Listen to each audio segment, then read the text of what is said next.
Сәлем, біз бүгін зат мөлшерін есептеп үйренеміз. Зат мөлшері жалпы өте ұсақ бөлшектерінің санын көрсетеді, яғни молекула, атомдар, иондардың бөлшектерінің саны. Оны біз мольмен өрнектейміз. Nu тең m бөлінген m. Бұл жердегі бірінші m бізде масса, ал екінші үлкен m бұл малярлық масса.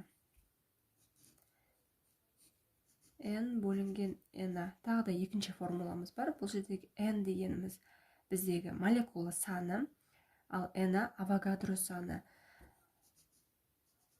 n-а бізде 6,2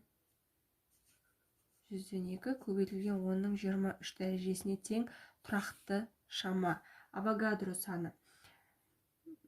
Бұл 1 моль заттың құрамында қаншама бөлшектер болатынын көрсететін шама. Бірнеше мысал келтірейік. Мысал үшін бір жай заттың молін есептейтін болсақ, яғни зат мөлшерін. Ол үшін бізде масса беріледі. Мысалға 112 грамм темір берілсін. Соның зат мөлшерін есептейміз. Формуланы жазып аламыз.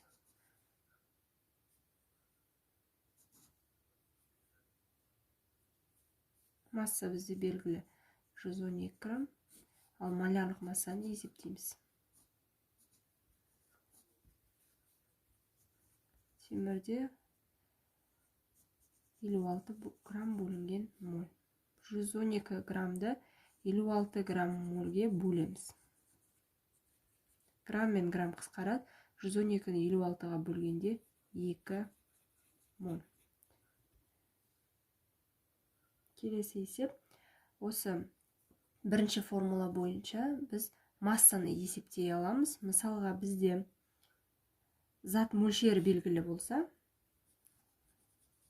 5 моль купрум оксидін алайық.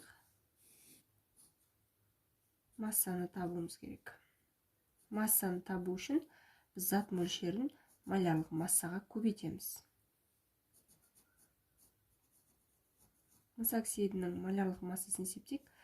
64 қосылған 16 тең болады 80 грамм бөлінген моль.